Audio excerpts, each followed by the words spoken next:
Kini diyakini Singapura semakin ketar-ketir ketika fakta membuktikan bahwa Jokowi akan semakin mengkerdilkan ekonomi Singapura dan mengancam kedaulatan ekonomi negara tersebut.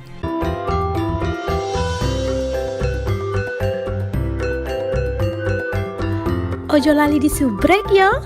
Assalamualaikum semuanya, selamat kembali ke channel ini. Kepada kalian semua yang sentiasa bantu support dukung us juga channel ini jutaan terima kasih ucapkan. Kepada kalian yang baru masih belum gabung sama Eliza Nuri TV, ayolah bantu dengan tekan butang subscribe. Karena subscribe itu gratis aja geng. Oke lah, seperti biasanya sebelum us mula, us ingin mendoakan buat sesiapa saja yang menonton video us kali ini agar dilimpahi dengan rezeki yang luar biasa yang gak akan pernah putus-putusnya, diberikan kekuatan dan kesabaran dalam menghadapi apa juga ujian yang dihadapan, yang sedang diuji dengan kesakitan, diuji dengan sebarang musibah, diangkat daripada kalian sebarang kesulitan itu, dan yang jomblo insyaAllah diketemukan dengan jodoh yang baik-baik insyaAllah, amin amin ya rabbal alamin. Oke, hari ini Asna react satu lagi video dari channel Hunting Permen. Asik katanya, jangan lupa untuk dibantu subscribe juga channel ini tanpa dukungan kita. Oke, kali ini kita akan melihat gak mau diatur-atur Singapura, Jokowi bangun smelter timah raksasa, timah antarabangsa pula, timah raksasa, Masya Allah.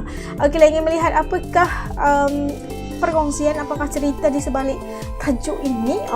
Yuk ikut us react, yuk. Oke, udah siap semuanya, yuk kita mulai. Bismillah. Kita tidak mau pengusaha yang punya smelter di sini itu semaunya ngatur harga. Pemerintah yang akan mengatur harga itu supaya pemilik smelter tadi itu juga pemilik UP tadi juga memasok tadi ke smelter sini dengan harga yang pantas. Baik, sederhana Pak. Melihat smelter baru yang dimiliki oleh PT Timah ini menunjukkan keseriusan kita dalam rangka hilirisasi timah. Nah, nikel sudah timah, boksit, semuanya akan saya ikuti. Timah, boksit. Ini nanti akan selesai November dan kita harapkan pergerakan hilirisasi di timah akan segera mengikuti seperti yang kita lakukan di nikel. Tapi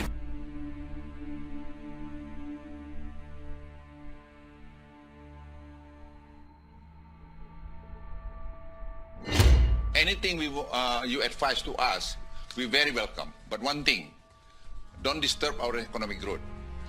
So whatever it is, because at the end, we have to create job opportunity for the people of Indonesia. Similar also to the other ASEAN countries. ya, ini semuanya harus konsisten dan harus dikawal. Kalau tidak, kita mundur lagi nanti ke belakang. Karena ini memang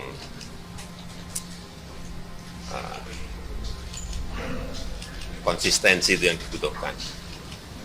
Karena kalau enggak, kita balik lagi ke ekspor bahan mentah yang nilai tambah nggak akan kita dapatkan sampai kapanpun. Karena inilah yang akan menjadi lompatan besar peradaban negara kita. Saya meyakini itu. Tapi itulah sebuah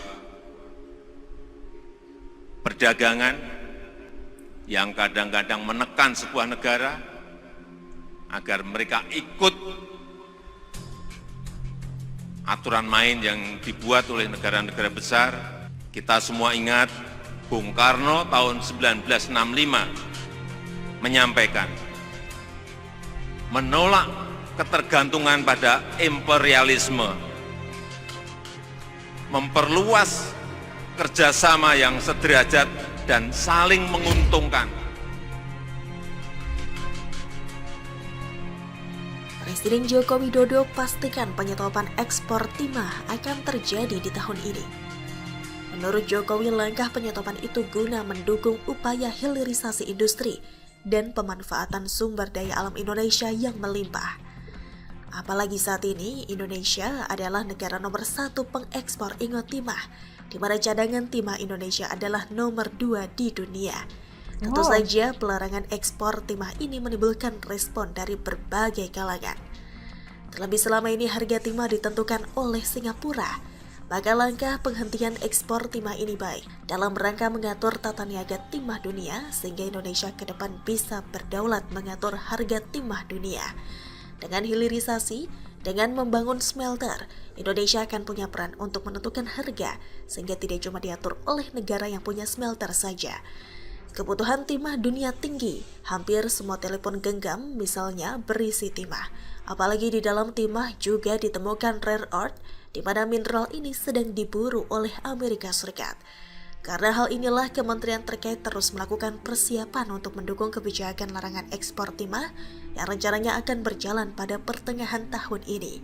Persiapan tersebut diantaranya percepatan pembangunan smelter, substitusi produk impor, hingga mengajukan proposal pembangunan kawasan ekonomi khusus berbasis timah. Untuk smelter, pemerintah saat ini terus mengebut pengerjaan smelter timah top submerged ledge atau TSL Ausmelt Furnace milik PT Timah Tbk di kawasan unit metalurgi Muntok, Kabupaten Bangka Barat. Proyek pabrik pengolahan timah modern ini akan selesai pada November mendatang. Smelter TSL Ausmelt Furnace ini merupakan salah satu bentuk transformasi dan inovasi teknologi pengolahan timah kadar rendah yang dilakukan PT Timah. Sebelumnya, perusahaan menggunakan reverberatory furnace sebagai teknologi pengolahan.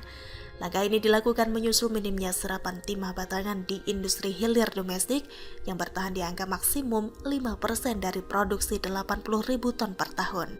Jokowi kali ini tak main-main.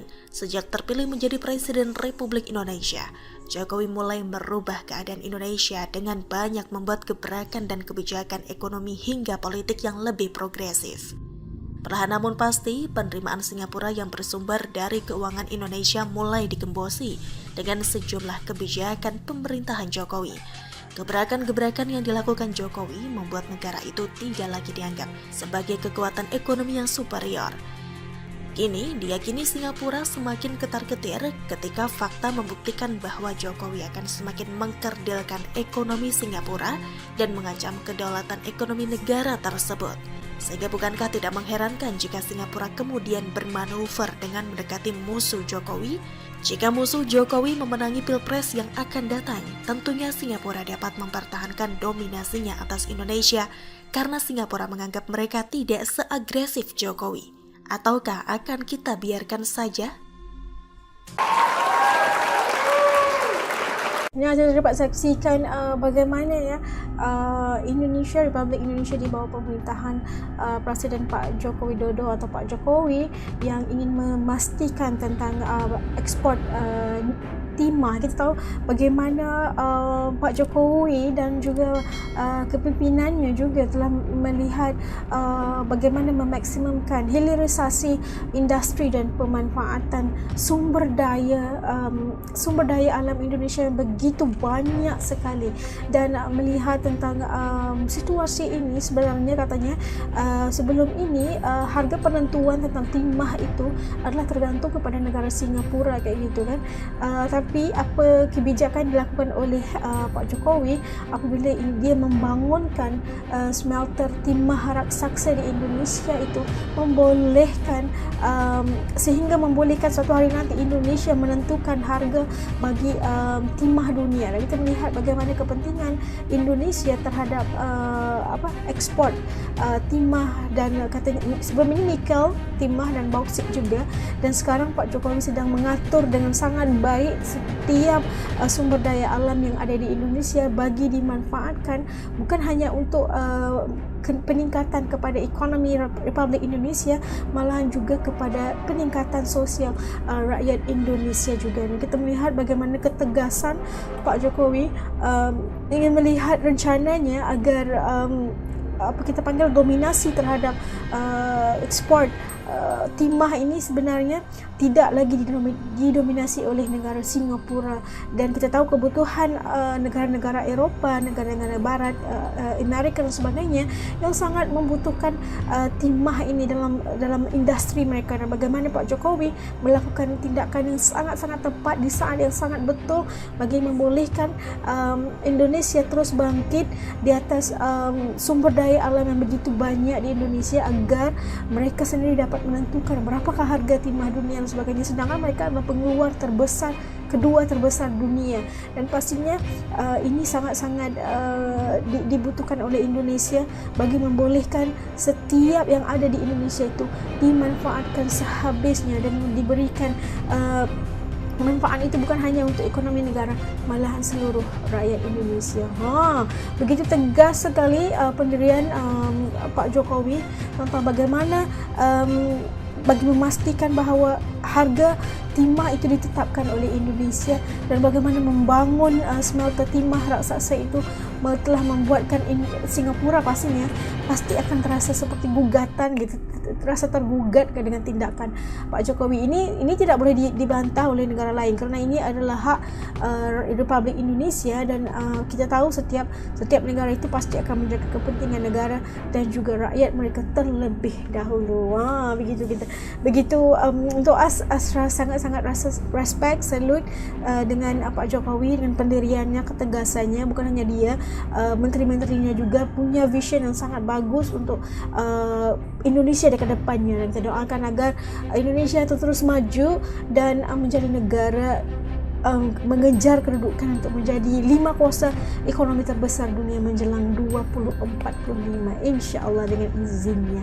Okeylah, sampai ke sini dalam video reaction Nas untuk kali ini. Para kalian yang telah menonton video ini sampai habis, jutaan terima kasih saya ucapkan. Okey, para kalian yang masih belum gabung, jangan lupa untuk bantu subscribe. Jumpa lagi lain videonya insya-Allah. Jaga diri semua. Assalamualaikum. Dadah.